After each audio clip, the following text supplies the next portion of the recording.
Hello, happy Wednesday, and welcome to episode 56 of the Mo Money Podcast. I'm your host, Jessica Morelos. Thank you so much for joining me for season 3 of the Mo Money Podcast. I'm so excited to share this episode. I think, Bruce Sellery is my guest for this episode. He was the first person I contacted for season 3, and I was super, super nervous because in my mind, he's kind of a big deal, celebrity, if you will. And I've seen him speak before. He was a speaker at the Canadian Personal Finance Conference back in 2013. And that was actually the first year that I moved to Toronto, and I was, new to the city and really, trying to kind of get my grip. And I was familiar with some people in the personal finance community here. And I went to the conference, and he was one of the best speakers I saw. He was freaking awesome. It was always stayed in my mind. And I wanted to see if he'd be able to go on my podcast, because why not? And he got back to me right away. Super awesome guy. And he was such a delight to talk to. So this episode is going to be a big treat. Now, if you aren't familiar with Bruce, he is a personal finance expert. He's a business journalist. He's a TV host. He's a professional speaker and a best-selling author. So he's kind of done a lot of stuff, and we're going to get into all of that in just one second, because there are a few words from our sponsor for this episode, Wealthsimple. Thank you so much for sponsoring this episode. If you're not aware already, Wealthsimple is the fastest growing automated investing service in Canada. Wealthsimple uses smart technology to help you create and manage a diversified investment portfolio, saving you time and money. And of course, Mo Money Podcast listeners get a special $50 bonus when they sign up at wealthsimple.com/Jessica Morehouse. So make sure to check them out. Also, they have a really cool blog. Like, I was just scrolling on there the other day, and they had one with Kylie Jenner. So I don't know how they got her on there, but definitely worth a little look-see on their blog. So without further ado, let's get to the interview with Bruce. Thanks, Bruce, for joining me on the show today. Totally my pleasure. I'm very excited to chat with you because, not only do you have 2 awesome books, but you've got a wealth of wisdom, and I'm excited to pick your brain. All right. Ready to be picked. Okay, great. So let's first, I'd love to know more about you. I feel like you have a very interesting and diverse story about how you came to be this personal finance expert. So let's kind of go from the beginning. I know you studied commerce in university. You went to Queen's University. I did. Yeah. And so what was your kind of game plan in university? Where did you see yourself I was completely conflicted. And I think I will my lifetime angst will be around my career. And I really had to kind of sort myself out in university, because I was both this business school keener beaner guy, and then my extracurricular was the Queen's Weekly television show. And we produced this show on Cable 10, and I was the assignment editor, and I was a reporter, and I was an anchor, and I was so earnest and serious. And graduating, I thought, well, what am I going to do? Am I going to go into pursue the TV dream, or am I going to go kind of do the business thing? And I got an offer to intern at Procter & Gamble, summer of 3rd year. And then I got a full-time offer. And I thought, well, what do I do? This isn't the dream, but it's a great gig, and it's an enviable gig. And I should, and I eventually went, and I loved it. I was there for 5 years. I had a great time. I did all sorts of things. And then I went on my Find Myself trip in Central America. Oh, really? And took this book called I Could Do Anything If Only I Knew What It Was. And so there I am, sitting on the shores of Lake Panajachel in central Guatemala, reading this amazing self-help book. And the question that it posed was, if you could do anything and knew you would be successful, what would it be? Am I allowed to swear on your podcast? Yeah, go do what you want. So I'm in reading this book, and the thought pops into my mind, and I'm like, oh, fuck. Yeah. Because clearly I want to be on TV. Yeah. That's what I want. And I have no question about that. So once you take the fear of success out of the equation, you take that out. So this question just takes that out. What do you want to do? Well, I want to be on TV. So I called my best friend from the airport in El Salvador and said, as soon as my plane touches the ground, I'm going to deny that this conversation ever occurred. But what I want you to hold as a sacred ember is my dream to be on TV. And she said, all right, got it. I will safeguard that secret ember, because I knew that as soon as I landed back in my real world, the whole idea would seem completely ridiculous. Why would you leave a great job with a pension, direct reports, money? Like, it just makes absolutely no sense. So I got back, and 6 months later, it took me 6 months to get my personal finance sorted out and all that kind of stuff. 6 months later, I resigned. And wrote a resume that had nothing related to broadcast on it, except for I volunteered at university, and pursued that career. So that was really the ripping off of the proverbial Band-Aid to pursue the dream. I love that, just because I could relate to that so much. You said you went to Central America. Me and my husband went to Thailand. Like, we had our wedding date set, but we went on like kind of a pre-honeymoon a few months before that. We went to Thailand for 3 weeks, and that was kind of my 3 weeks of what do I want to do with my life. At the time, I worked in advertising sales, and that's not where I wanted to be. And I didn't read as profound a book as you. I found this book called "If You Want to Cry, Go Outside." It was kind of about just taking control of your life and your career and stuff like that. And I read it. I'm like, yep, I think we should move to Toronto. I think we should do something crazy and just do it, and really just focus on our careers and what we actually want to do. And I wanted to work in marketing. He really wanted to jumpstart his music career. And so that's what we did. And it was scary coming back. We're like, are we stupid? Are we dumb for like selling everything, quitting our jobs and moving away? And we didn't know anyone in Toronto. Was there some ganja in that pad thai? I know. It's like, what did we? There's something in that pad thai. Take this back. And my hunch is it turned out for the best for you. Yes. 3 years. And we're really, really happy here. And, my career is good. His career is good. And it's best decision, scariest decision, but best decision we could have made for ourselves. And the crazy thing is I ended up with a job within 6 weeks. Okay, and we weren't that lucky. I couldn't even believe it. So I had a whole plan. I got a Procter and Gamble marketing plan. I was as aggressive on my career plan as I was on the marketing plan for Pampers, which was the brand I worked on. So I did this plan, and then I met a whole bunch of people, and this woman, she was a very successful producer at the CBC, and she went out for coffee, and we sat down. She said, here's coffee. Hello, it's great to meet you. I'm starting this new show on CBC News Network, and I'd like you to be a chase producer on the show. And I looked at her, I was like, I don't know what you just said, but you can't say that yet, because I need to tell you why I'm great. And I'm great because of this, and I'm great because of this, and I did this, and I accomplished this, and I am really good at this, and my strengths are this. And I could see her just kind of like her eyes glaze over, and you just smile, going, oh, this guy's a lunatic. But I needed to say all that, and I kid you not, 20 minutes later, I had done my full pitch, and I paused to take a sip of my coffee, and she said, I'd still like to offer you the job. Oh my God, it's not supposed to be this easy. I'm supposed to be like, I don't know, selling pencils on the street, and here you're offering me a job. So my timing was good. I got that job, and I worked a whole bunch of different places before 12 months later, what's now BNN launched. And I was one of, that is so cool. So you were one of the founding members of it? Yeah, so that's we met crazy. We met in a hotel. We didn't even have a studio. Wow. And it was and that was huge. It was a big deal. It was a big deal. Our first studio was at Jarvis and Carlton in downtown Toronto, and it was full on Hookerville.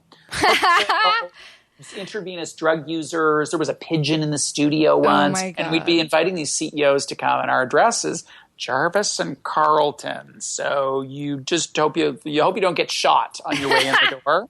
You'll be fine. And then a year later, we grew up and we moved to a much nicer studio, and I was there for 9 years. I was the bureau chief in New York City. I launched a documentary unit. I did a workplace show. It was great. I loved my time there. I tend to love where I work. Like that's kind of my thing. You seem like a very passionate person. Like you wouldn't do something that you wouldn't love. I can't see you doing Not that. for long periods of time. Mm-hmm. If it paid well, I would probably do it for a little bit. It's hard to say no to a good paycheck, right? Yeah. So you kind of found your passion in TV and journalism.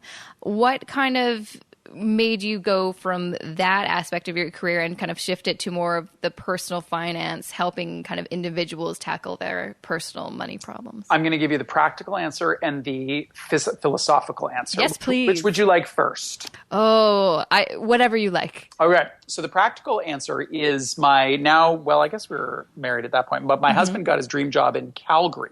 Mm-hmm. So we commuted for 3 years, me flying to Calgary. Oh my gosh. And it worked. Really? Yeah. It's a long time. We actually still commute between Toronto and Calgary, but I lived there for 5 years and then now we're commuting again, but it's fine. Yeah.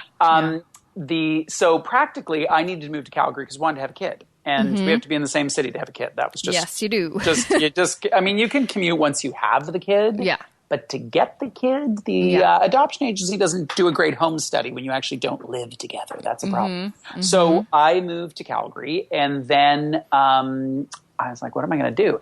And what the insight that I was sort of circling around was, why is it that smart people do dumb things with their money? Why that doesn't make any sense, because you would think that if you're doing dumb things, you must be not an intelligent person. And I had this friend of mine from business school call me up and ask me a question, a basic personal finance question that you and I could answer well, falling down drunk in the bottom of the well. Like we would just. I would like to think so. Yeah, how could everybody not know the answer to that? She didn't know the answer to that, and so I thought, okay, that's the thing. Smart people do dumb things with their money. What can I do about that? So I organized this workshop in a local community center, and I charged everybody like $100 that we donated to charity, an entrepreneurship charity for students, because I know how to design training. I can design and deliver training. I've been doing that for years. So I started these workshops, and it was amazing. It was a really transformational experience because my approach is quite different. It is not a knowledge-based approach. It's an insight-based approach. Very, very different. Okay. So I did these workshops. I got a book deal with what's now Random House. The book came out. I got a show on the Oprah Winfrey Network, blah, blah, blah, blah, blah. So it was all of a sudden just kind of all... I'm a revisionist and a deluded optimist. So in hindsight, it all just happened. And there were rainbows and unicorns, dancing through the streets. But it was hard and awful. Well, it sounds like you had a hustle. Like, you're a very, passionate person, and you can kind of make it sound like things happened easy, but you worked hard and you hustled and you networked and you did what you need to do, for sure. I'm a hustler. Yeah, absolutely. Yeah.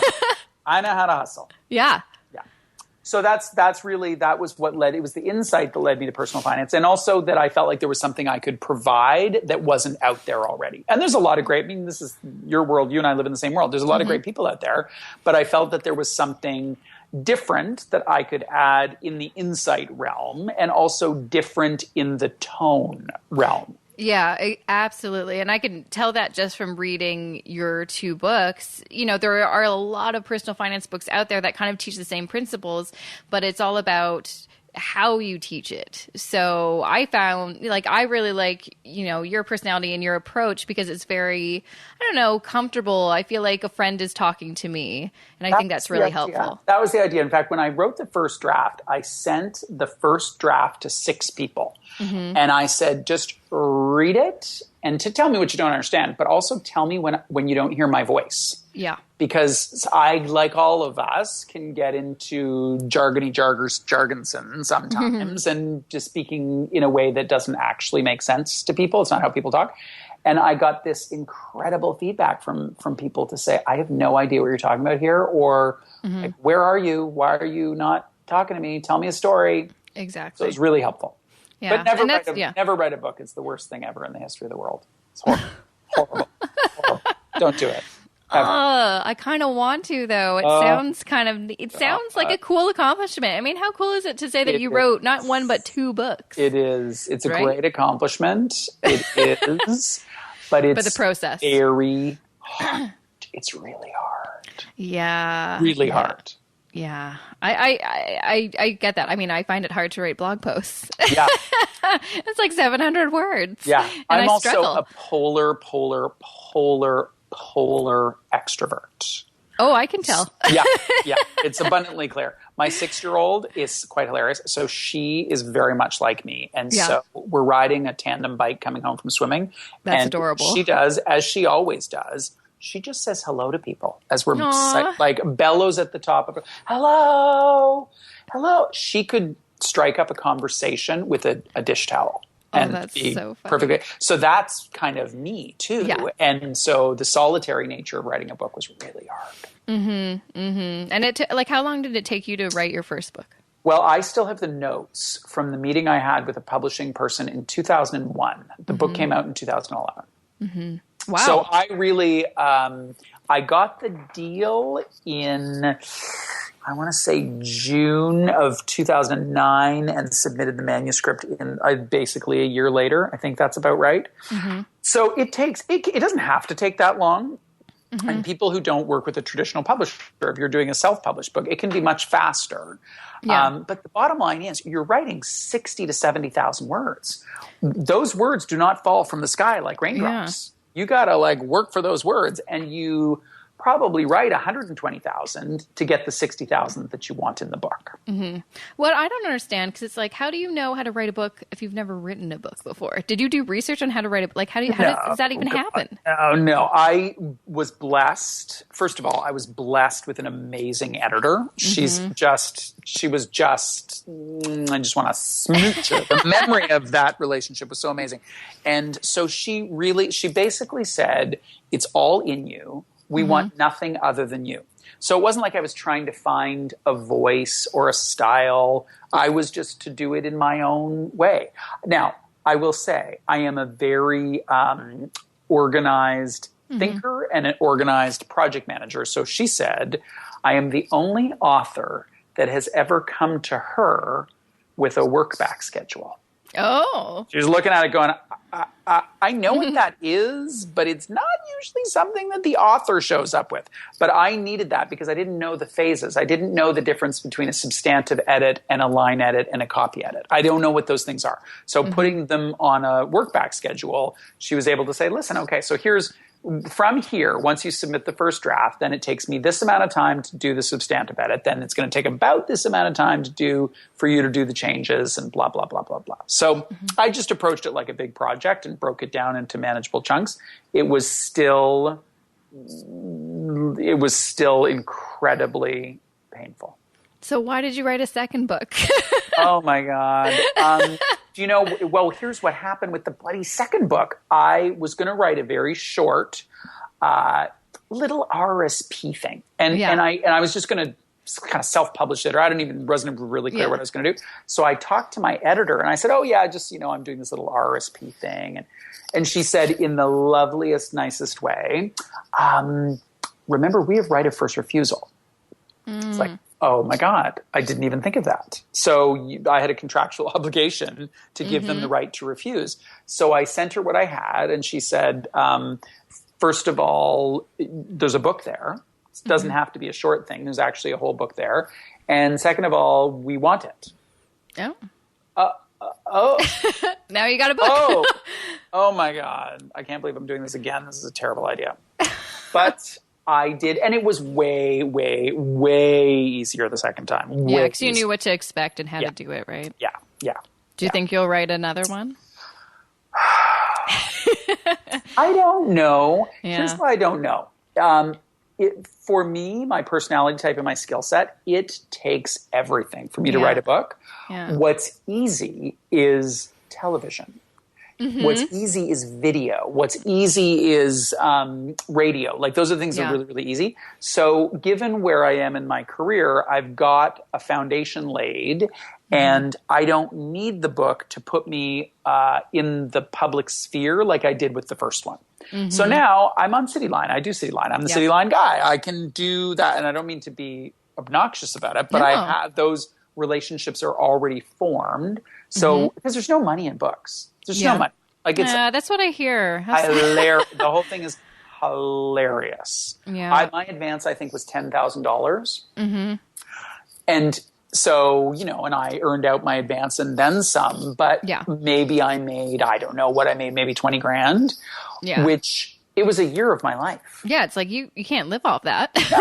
No. And I make, when I do a keynote, I make substantially more than I would ever make in a million years writing a book. So, I don't know. How's that? Never say never, right? Never say never. I would never say never. Who knows? But it does make sense that you're more kind of interested in doing TV and radio because that does kind of fit your personality. And I think you should go with that just because lots of people aren't comfortable. They're more like, especially personal finance, most of the bloggers I know are incredible introverts and are they'd be terrified to ever be on TV or anything like that. Yeah. So you've kind of got, something special where you're actually totally fine, being on camera and talking about all that stuff on the fly. Not many people can do that. I was in at CBC today and I do what's called CBC Radio Syndication. And what that means is I do all of the weekend shows in the whole country in an afternoon. So I sit in a booth with no windows and you hear a click and it's like, hey, it's Halifax. And I do the interview with Halifax and then they hang up and then click, hey, it's Vancouver. And then I do the interview with Vancouver and I do this whole thing. So that's great. Wow. I go to do the Toronto one, the one for Ontario. And the host says, you know what, we've done this topic recently. I'm sorry, we should have let you know, but we didn't. And I said, that's fine. I don't mind. That's great. But I'm happy to do something else. And they said, well, but how would you prepare? How would you prepare? And I said, I don't need to prepare. Like, what do you want to do? I'll just do it.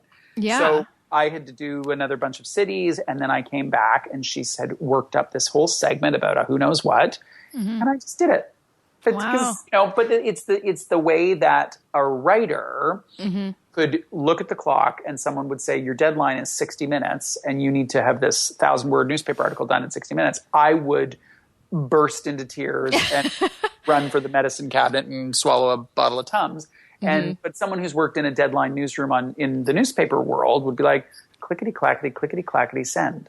Yeah. So it's just really you develop competency in what you're good at, but also what do you do? Like, what do you do? Yeah. And there's things for everyone listening to our conversation. They go, oh yeah, I could totally do that. Like, no big deal. I could cook for 10 people without even thinking about it. It'd be no big deal. Whereas another person would be in tears and having a whole bottle of Tums. Absolutely. So I would want to talk a little bit about Moolala so you have a company, Moolala. Yes. Right?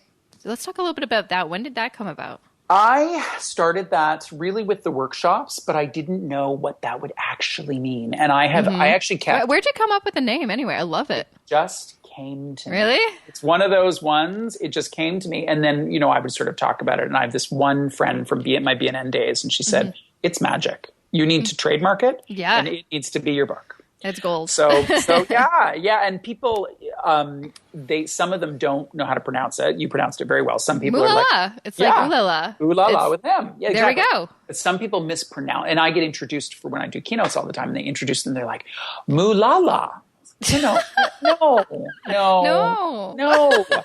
But so I didn't know what the business model for me was going to be. I had a very clear mission. And my mission is to inspire people to get a handle on their money so they can live the life they want. So there's my mission. It's very, very clear to me. But what does that look like? What am I actually waking up and doing? And how am I making money from that? Yeah. So I talked to probably 70 people, business leaders, journalists, pundits, people who did this, but in other areas like cooking, leadership, exercise, whatever. And I kept all those notes. So I have all these notes of what's the model? What am I actually doing? And now it has become like I actually know, and I know the split of business and all that stuff. I do three things. I do media, I do speaking, and I do financial literacy consulting.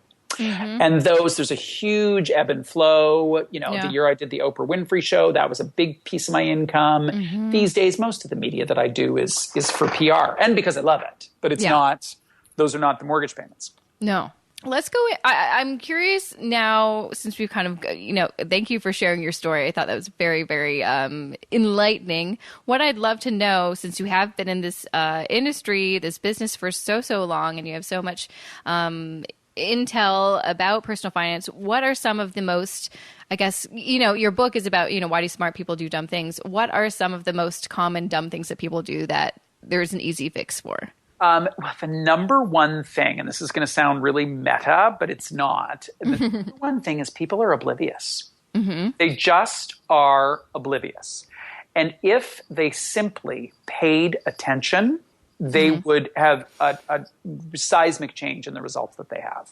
Because we just don't pay attention. So, you know, what gets measured gets managed. And people do not pay attention to their money. And, you know, so let's take investment fees, for example, mutual fund fees. Yeah. People, we know, I've been talking about this for a decade. So the knowledge is not new that if you're in a high fee mutual fund, your return's going to be clawed back by a really significant way. People don't pay attention. Mm-hmm. They just don't pay attention. So there are some really big things that make a profound difference and little things that don't make much of a difference that people obsess over. Like, I saw that there's a sale on Tide at the superstore, so I should make sure I do my grocery shopping there, even though the Safeway is right around the corner from my house. I don't really care where you get your Tide from because you're going to save $2 on a bottle of Tide. Exactly. What I really care about is that you don't automatically renew your mortgage like a robot. Mm-hmm. Because in all likelihood, the institution that you borrow from, and maybe it's a big five bank, is going to send you that renewal letter, and they are not going to give you the best rate. And the difference between 3% and 4% is enormous. Yeah. It's an enormous difference. And people don't think about that. They are not conscious about that. And they think, oh, it's fine. I love my banker. It's great. Sometimes they don't even sign the document. It just renews automatically. Oh, my goodness. Yeah, so, I absolutely agree. Like, I feel like some people focus on, like, the little things, but not so much the big things that actually cost them a lot of money. Yeah. I had this woman in one of my early workshops, and she had this light bulb moment, and she was just like, it was like a hallelujah conversation. She said, I could tell you to the penny how much I have spent on cosmetics for the last 5 years. Oh. And my basement apartment has been vacant for a year. Oh. Yeah.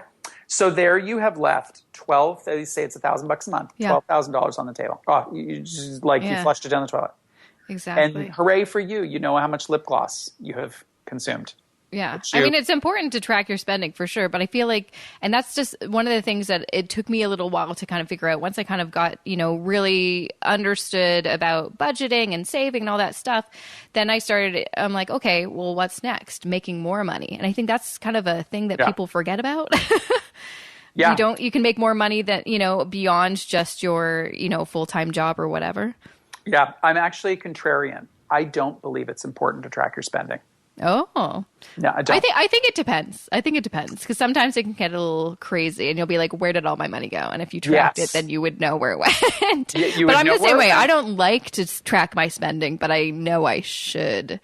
So. Well, maybe you should or maybe you shouldn't. Here's an alternative approach. It is called the sustainable spending model, and it is ABC.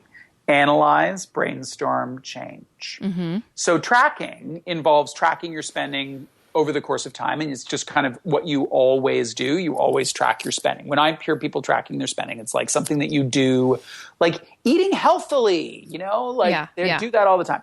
Instead, I would recommend people analyze their spending and get right into it. Look at where's the money going for 3 months? What's coming in? What's going out? Look at it. And then brainstorm some ways to change your spending. But big ways, not little ways. Because I don't care about your latte. Yeah. I care whether or not your rent is $1,000 versus $1,300. I care about because that makes a significant difference.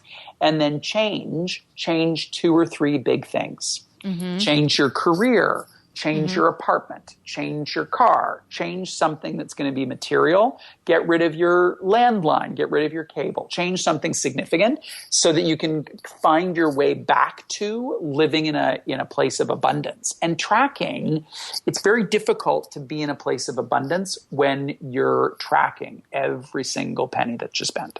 Mm-hmm.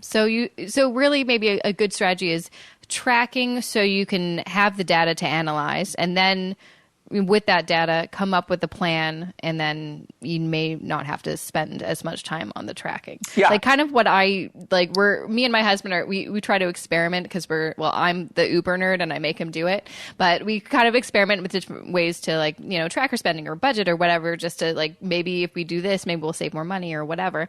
And so we're doing this tracking or spending thing. But beforehand, usually what I do anyway is I have a budget, and then I just give myself, I allow myself this amount of money to do whatever I want with, but I don't really track what I spend it on. And it's worked out fine. It's great. So I'll probably go back to that method, but I just want to try something new. Yeah. But I like your method too. Yeah, it's just simpler. It's simpler. It's also more realistic, because one of the things that makes me bonkeroo is when people like us, personal finance people, say, start by making a budget. Like, yeah, that's perfectly fine advice. No one is going to do it. Yeah. Almost no one. You might be the exception. No one's going to do it. Yeah. So why give advice that you know full well no one is going to take? It's insane. I mean, it doesn't make any sense. So I would rather give people advice that they actually could do. They could do that. And one of my models is a nutritionist that I hired when I lived in Calgary, and she's amazing. We did do a short-term bit of tracking on eating, so that she could do the analysis, brainstorm some ways to change it, and then commit to a couple of changes. Yeah. Because I love my dessert. Me too. I had the best Tim Hortons apple fritter today at lunch. Oh my God, it was magic.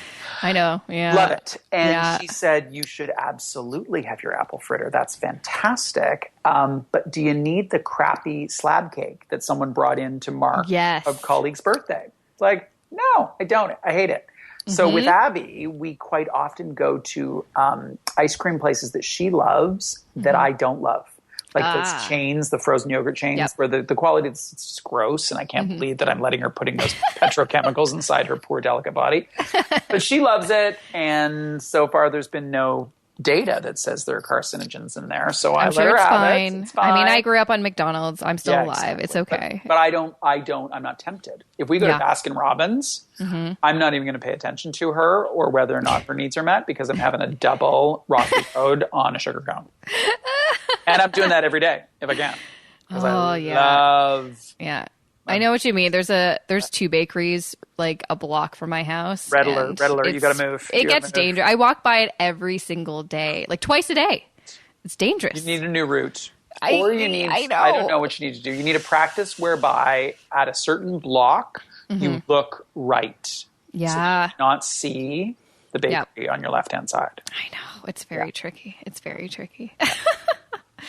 Well, do you before I let you go, I'm going to give you one more chance. Is there any other kind of crucial advice that you want everyone to know? Yeah. Well, here's the thing that I know you have a lot. Just pick one. I always start with the question, what is your money for?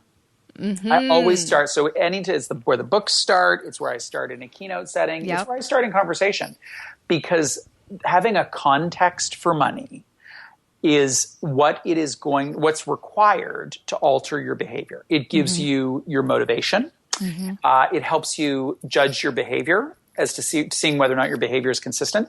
And society is telling you what your money is for. It's telling you that your money's for stuff. And it's telling you that your money is for retirement. Those are the two most dominant messages. And for most of us, we're like, I don't really know that that's what the money is for, actually. But we don't take a step back and think, well, if it's not for what society says, and it's not for what my parents said, and in my case, my money was for survival, and my parents were very focused on, money's for survival, you can't buy that, oh my God, rinse out the Ziploc bag! Yep. So I then decided that I get to create what my money is for. And the context I created is my money is for adventure. Yes. Adventure, adventure, adventure. So we do all of this boring, stupid, silly stuff to manage our money. And we just had 3 weeks with Abby in Vietnam and Thailand. Oh, that sounds awesome. And it was awesome. And this summer, we don't really work much in the summer. And it's not like, I'm not Zuckerberg or Bill Gates. We just make real choices about what our money is for and what we do and how we manage it. So our car in Calgary is a 1997 Honda CRV. Yeah. Like, who has a 19? And people, I have received the comment from a number of people over the years, like, you really should drive a nicer car because, it sends a message. And I'm like, yeah, I know the message it sends. I love that message. Yeah, it's like I'm spending my money somewhere else. Yeah, That's sorry, what I can't take your call. I'm in Vietnam.